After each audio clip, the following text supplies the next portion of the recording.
వెతలు తీరును, కృపలు దొరుకును, సాటి లేనిది యేసుని నామం.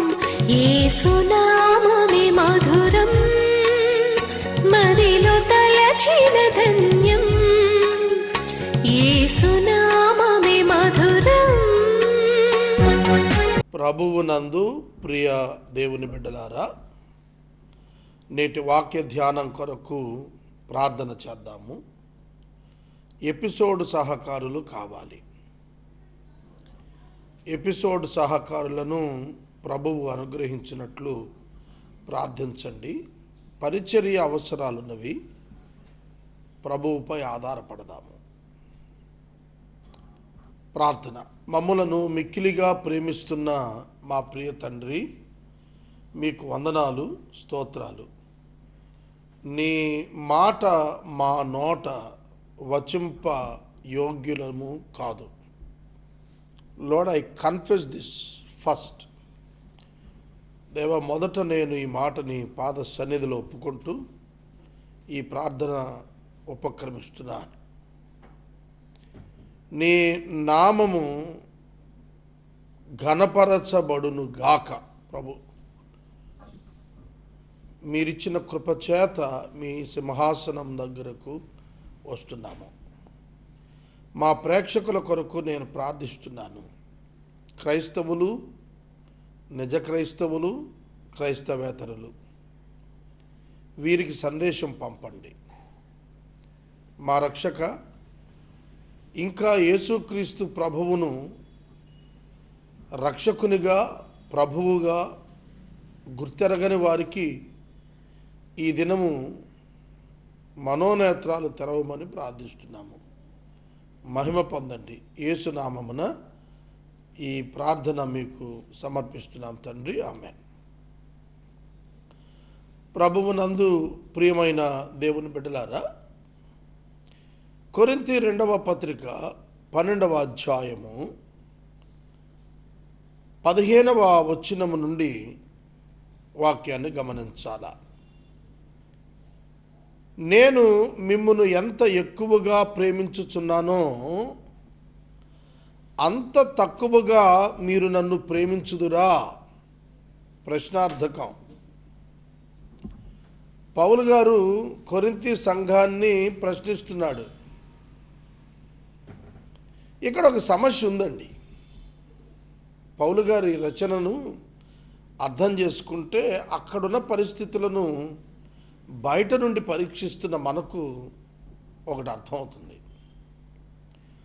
పౌలు ఎంతగానో ప్రేమిస్తున్నాడు, అది పౌలు గారికి తెలుస్తోంది.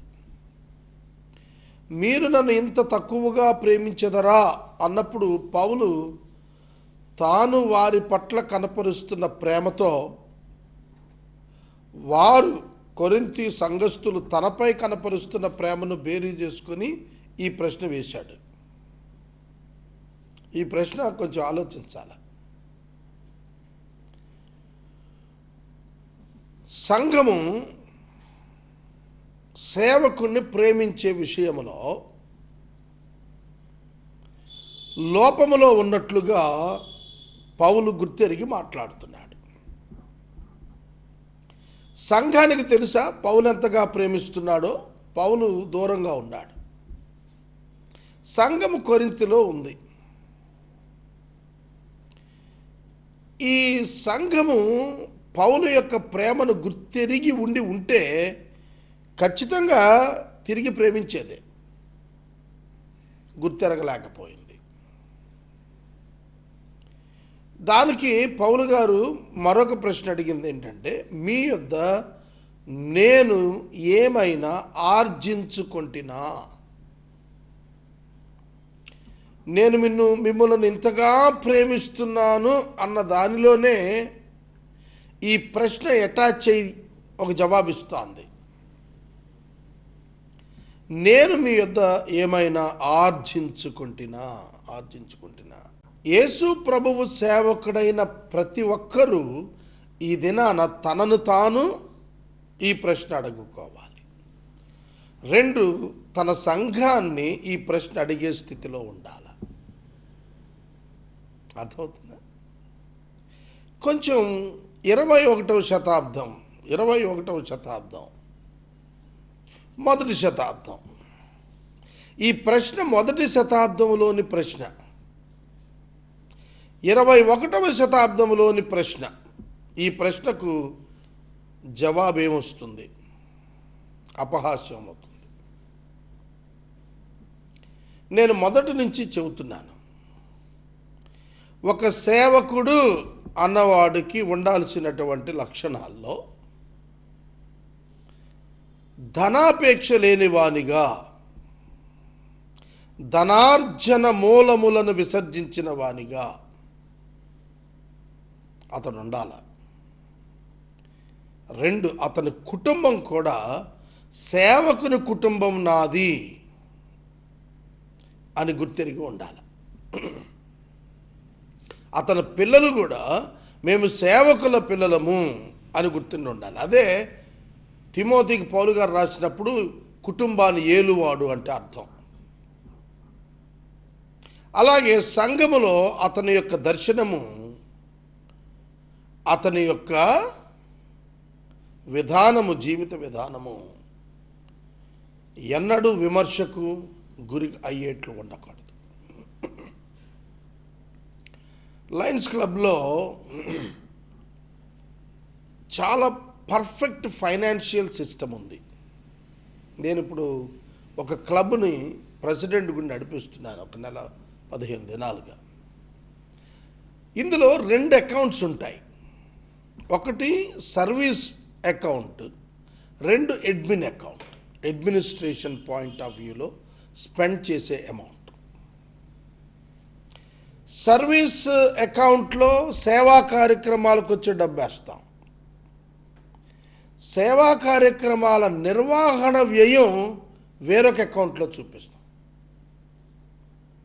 ఈ సిస్టమ్ మెల్విన్ జోన్స్ అనే ఒక క్రైస్తవుడు స్థాపించిన లయన్స్ క్లబ్ ఇవాళ ప్రపంచంలో 210 దేశాల్లో ఇంప్లిమెంట్ చేస్తుంది. నేను అడుగుతాను, మన చర్చెస్లో కూడా 2 అకౌంట్లు ఉండాలి. మన చర్చిలో 2 అకౌంట్స్ లేకపోవటం వల్ల నేను ఆర్జించుకుంటున్నా అనే ప్రశ్న లేవనెత్తబడింది. ఓకే, ఒక ఆఫరేటరీ బాక్స్ ఉంది. What for we are collecting offertory? దేని కొరకు మనము కానుకను స్వీకరిస్తున్నాము? That should be specified. That should be specified. ఇప్పటికీ కూడా అంతర్జాతీయ సంబంధమైనటువంటి అత్యధిక పెద్ద పెద్ద సంస్థల్లో కూడా 8 to 12% ఓవర్ హెడ్స్ మించకుండా రన్ చేస్తున్నారు, అంతర్జాతీయ ప్రమాణాల్లో ఉన్నవి కూడా. కానీ వాళ్ళు మన సంఘాల్లో చూస్తే నిల్ సర్వీస్, విధవరాండ్రు సహాయం లేదు, అనాథల పోషణ లేదు, వికలాంగుల ఆదరణ లేదు, పేదల సంరక్షణ లేదు, అప్పుల భారము నుండి ప్రభువు బిడ్డలను విడిపించుట లేదు, సామాజిక సేవ లేదు, ఆహార పథకం హంగర్ రిలీఫ్ లేదు, మెడికల్ ఎయిడ్ లేదు. Then what is the service అండి? ఏంటి సర్వీసు చేసేది? జీరో. ఇంకా సంఘం యొక్క ప్రభావం ఎక్కడుంటుందండి సమాజంలో? అపోస్తుల కార్యములు గ్రంథం చదివితే మారు మనసు వస్తుంది పాస్టర్ గారికి, పాస్టర్లకు, సేవకులకు. అపోస్తుల కార్యముల్లో ప్రతివానికి వాని వాని అక్కర చొప్పున వారు పంచిపెట్టిరి అని రాస్తుంది. The every need, important need of every believer was met by the money of the church. ఇవాళ ఎక్కడుందండి? మదర్ తెరీసా గారి మీద కూడా గోగినేని బాబు అని ఆయన ఒక విమర్శ చేశాడు ఇంటర్వ్యూ విత్ ఆర్కేలో. ఈ యొక్క దేశం పేరు చెప్పి అక్కడి నుండి ఆవిడ డబ్బు రప్పించుకుంది ఆవిడ సేవ కొరకు అని. చాలా నిశ్చితంగా పరీక్షిస్తోంది లోకం క్రైస్తవ్యాన్ని. ఎందుకు పనికిరాని వాడు ఈ వేషంలో అత్యధికంగా ప్రమోట్ అయిపోతున్నాడు ఫైనాన్షియల్గా. A man without education, without skill, without integrity, without the ethics,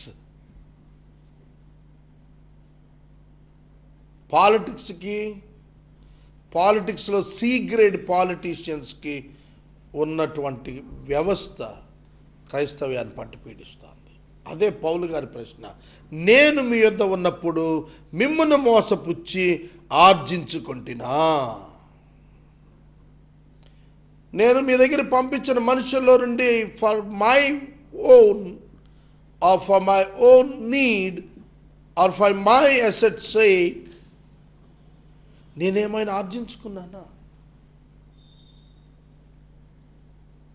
ఈ ప్రశ్న ప్రతి సేవకుడు జవాబు చెప్పాలి. ఈ ప్రశ్నకు ప్రతి సేవకుడు జవాబు చెప్పాలి. మిమ్మును నేను పంపిన తీతు మీ యొద్ద ఏమైనా ఆర్జించుకున్నాడా?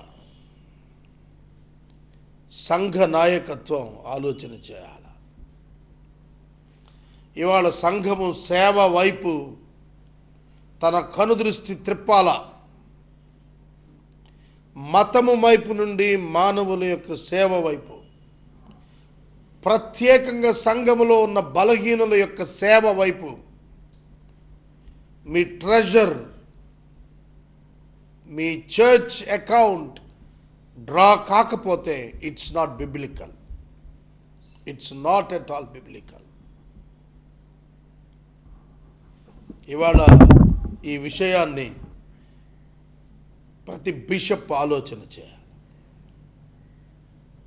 ఓల్డ్ టెస్టమెంట్లో ఉన్నటువంటి కొన్ని పద్ధతులను పెట్టుకొని ఈ న్యూ టెస్టమెంట్ టైంలో పీరియడ్లో ప్రకటింపకూడని విషయాలను పండుగలుగా ఆచరింప చేసుకుంటూ లబ్ధి పొందుతున్న దౌర్భాగ్య స్థితిలోనికి ఈ ఆర్జన అనేటువంటి ఆలోచన దిగజార్చింది సంఘాలను.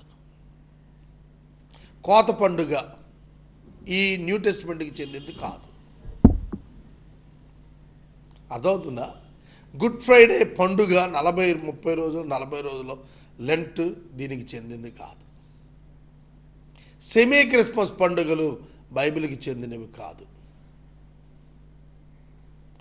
But the religion is getting money by conducting these kinds of idiotic programmes.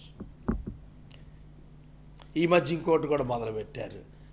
100 రోజుల ఉపవాస ప్రార్థన, 50 రోజుల ఉపవాస ప్రార్థన, 40 రోజుల ఉపవాస ప్రార్థన. అర్థమవుతుందా? ప్రజలు గమనిస్తున్నారు, లోకము సంఘాన్ని గమనిస్తోంది. సంఘము లోకాన్ని మార్పు కొరకు సవాలు చేయలేకపోతోంది.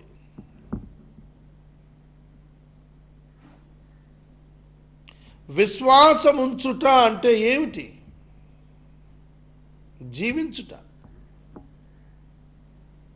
విశ్వాసం ఉంచటం అంటే జీవించుట. విశ్వసించిన వాడు విశ్వసించిన దానిని జీవించాలి. విశ్వాసము ఉంచుట అనగా క్రీస్తు సారూప్యములోనికి మార్చబడుట అని వెర్నాన్ మెగ్గి చెప్పిన ఒక ప్రసంగంలో వాడాడు. ఇవాళ నేను ఆ మాట విన్నాను. Faith is nothing but transforming like Christ.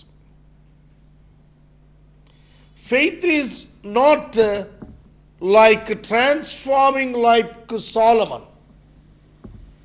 సొలొమోను వలె సంపదలలోనికి వెళ్ళటం కాదు విశ్వాసం అంటే. క్రీస్తు వలె శ్రమలోనికి నడవటం. That is faith. ప్రేమకు విశ్వాసానికి నిర్వచనాలను మార్చి బ్రతుకుతున్న క్రైస్తవ సమాజం క్రైస్తవేతర సమాజాన్ని ఏ మాత్రము కూడా ప్రభావితం చెయ్యలేకపోతోంది, చెయ్యలేదు కూడా. మేమింతవరకు మీ విషయమై మా విషయమై మీకు సమాధానం చెప్పుకొనుచున్నామని మీకు తోచునేమో దేవుని ఎదుట క్రీస్తునందు మాట్లాడుచున్నాము. ప్రియులారా, మీ క్షేమాభివృద్ధి కొరకు ఇవన్నీ చెప్పుచున్నాము.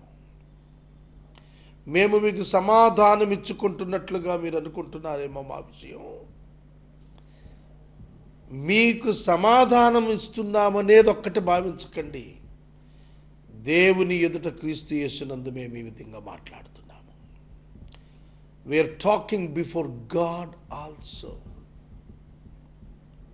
ప్రతి ఒక్కరం గుర్తుపెట్టుకుందాం, ఈ మాట దేవుని ఎదుట మాట్లాడుతున్నాము. మనము మాట్లాడుతున్న ప్రతి మాట ప్రభువు వింటున్నాడు. అర్థమవుతుందా? శారా, అబ్రహాము వీరి ఇంటిని ప్రభువు దర్శించినప్పుడు ఆయనకు విందు చేశారు. ప్రభువు మీదిటికి ఈ సంవత్సరాన్ని నీకు కుమారుడు ఉంటాడని అబ్రహాంతో చెప్తే శారా గదిలో వెనక గదిలో ఉండి నవ్వింది. శారాని ప్రభు అడుగుతున్నాడు, నువ్వెందుకు నవ్వావు? నేను నవ్వలేదంది. లేదు, నువ్వు నవ్వావన్నాడు ఆయన. ఆయనకి తెలుసండి. బైబిల్ గ్రంథం అంతా మీరు చూస్తే ప్రతి ఇన్సిడెంట్లో ఆయన సార్వభౌమిక అధికారము, ఆయన సర్వవ్యాపకత్వము, ఆయన సర్వజ్ఞానము కనిపిస్తుంది. We can't escape. మనం తప్పించుకోలేమండి. దేవుని వాక్యం జ్ఞాపకం చేస్తోంది, మీ క్షేమాభివృద్ధి కొరకు చెబుతున్నాం ఇదంతా కూడాను. Have you been thinking all along that we have been defending ourselves to you? It is in the sight of God what we have been speaking in Christ, and all for your upbuilding, beloved. Prilara, upbuilding, beloved. Beloved అంటే ప్రియులారా, మీ క్షేమాభివృద్ధి కొరకు, మిమ్మల్ని నిర్మాణం చేయటానికి, మిమ్మల్ని బాగు చేయటానికి, మీ అంతఃకరణలో శుద్ధి రావటానికి, మీ అభిప్రాయంలో మార్పు రావటానికి, మీ ఉద్దేశాలలో స్వచ్ఛత రావటానికి, మీ తీర్మానాలలో సుగుణాలు పెరగటానికి, ఇవన్నీ మీకు చెబుతున్నా అన్నాడు. We are not giving explanation to you, we are giving you a great courage to transform your self. మిమ్మల్ని మీరు మార్చుకోవటానికి, రూపాంతరం తెచ్చుకోవటానికి, ధైర్యపరచడానికి మాటలు చెబుతున్నాం. It's for your welfare. Up building, మిమ్మల్ని నిర్మాణం చేయటానికి, మిమ్మల్ని కట్టుటకు, మిమ్మల్ని ఆత్మలో వృద్ధి చేయుటకు. Look at us, we are the model servant of God. మమ్మల్ని చూడండి, మేము మాదిరికరమైన సేవకులం అని చెప్పుకుంటున్నాడు పౌలు.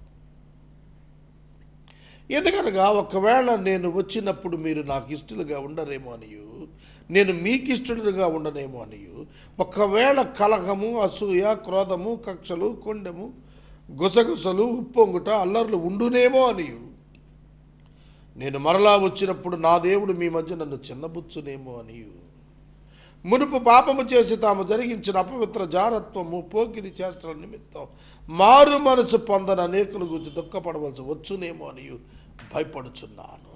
ఇది చాలా అర్థంతో కూడిన మాటలండి.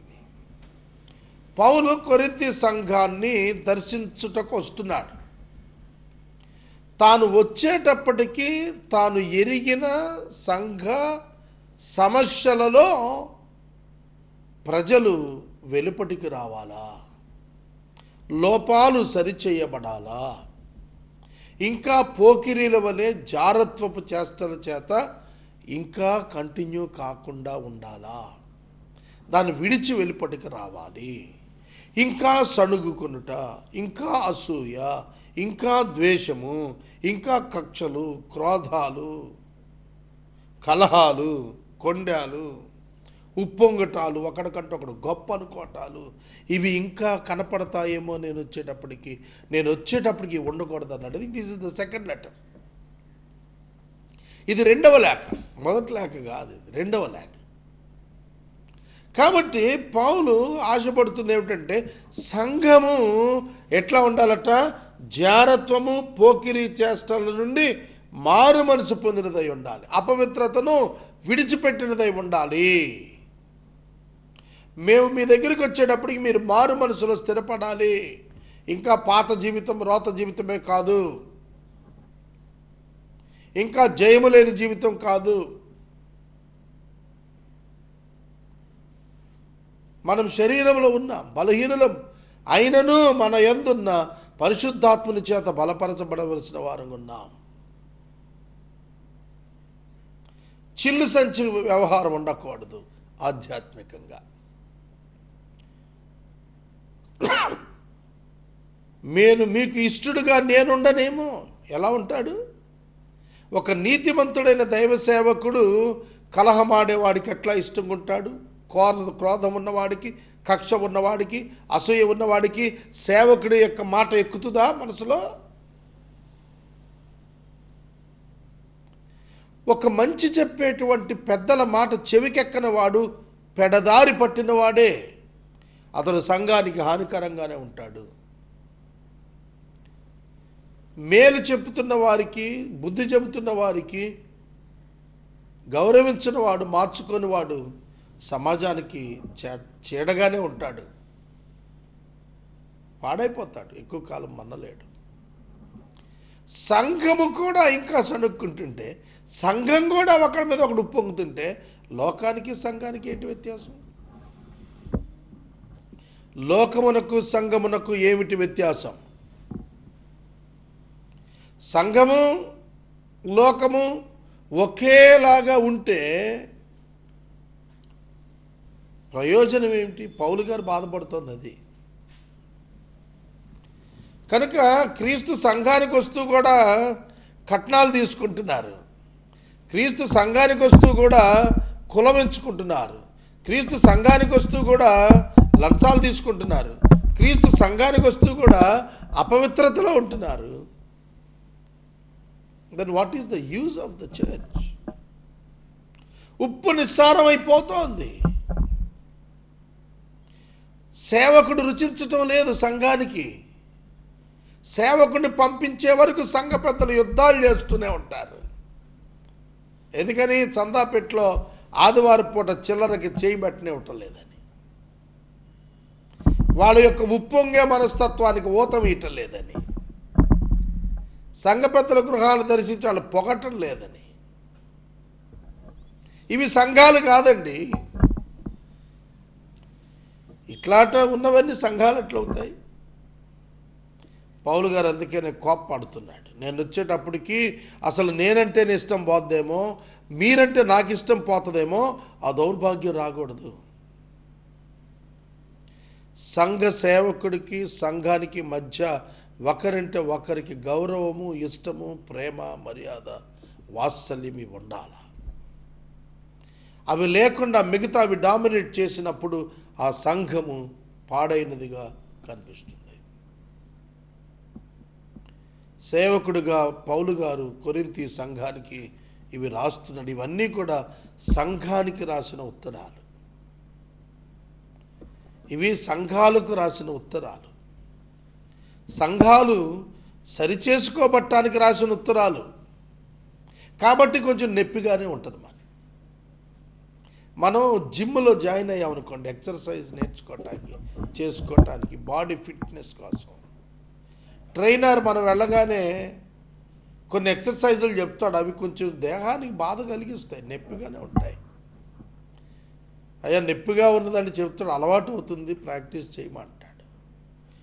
దేవుని సేవకుడి మాటలు సంఘానికి నొప్పిగానే ఉంటుంది. మరి నొప్పి లేకుండా ఎట్టుంటుంది? ఇంకా తీవ్రమైన నొప్పి కూడా ఉంటుంది. ఆ లోపల ఉన్న రోగాన్ని మాయం చేయటానికి చేసే యత్నం లోతైన గాయంగా అనిపిస్తుంది కొన్ని సందర్భాల్లో. కానీ అది మంచిది. బెత్తము వాడని వాడు కుమారునికి విరోధి. ఒక సేవకుడు హెచ్చరిక చేయటం లేదంటే వాడు విరోధి ఆ సంఘానికి. సంఘమునకు బుద్ధి చెప్పుట ఎందును, ఖండించుట ఎందును. ఒక సేవకుడు నిలబడకపోతే అది సంఘం కాదు అన్నటికీ. ఇవాళ బుజ్జగింపు సంఘాలు ఎక్కువైపోయాయి. బతుకు తెరువు కొరకు చేస్తున్న వ్యాపారాలు అయిపోయాయి.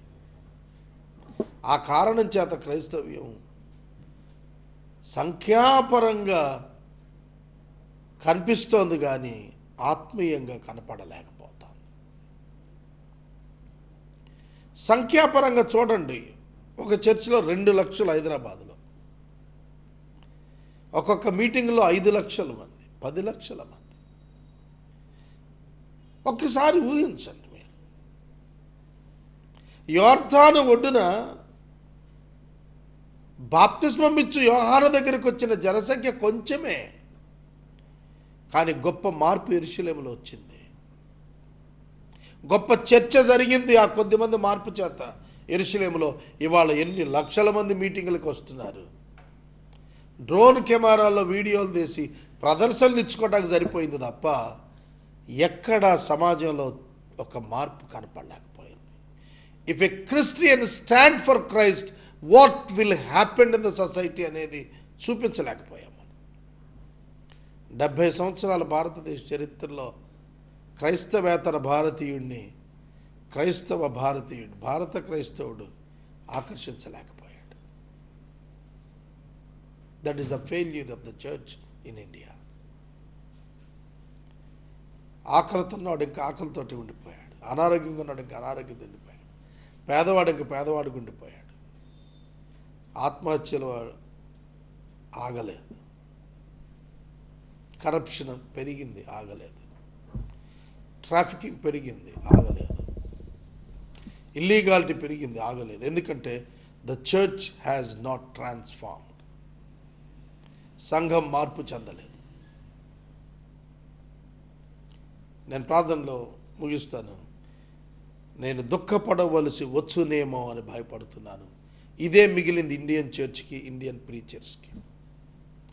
Today we need to cry for the Christian society, not for the other society. Today we must cry unto the Lord for the repentance in the preachers of Christianity. ఆ దుఃఖం పౌలు ఆ రోజు రాశాడు, అయ్యో నేను దుఃఖపడాల్సి వస్తుందేమో అని. ఇవాళ దుస్థితి అదేనండి, దుఃఖపడాల్సిందే. మార్పు కొరకు దుఃఖించాలి. ప్రార్థన చేసుకుందాం. మమ్మల్ని మిక్కిలిగా ప్రేమిస్తున్న మా తండ్రి, వందనాలు, స్తోత్రాలు. ఆర్జన మీదకు దృష్టి మరలింది, అంతా అయిపోయింది ప్రభు, అక్కడే అయిపోయింది. ఇంకా మార్పు లేని క్రైస్తవ్యం, సంఖ్యాపరమైన క్రైస్తవ్యం ఎవరికి కావాలి ప్రభు? మారిన వారు కావాలి.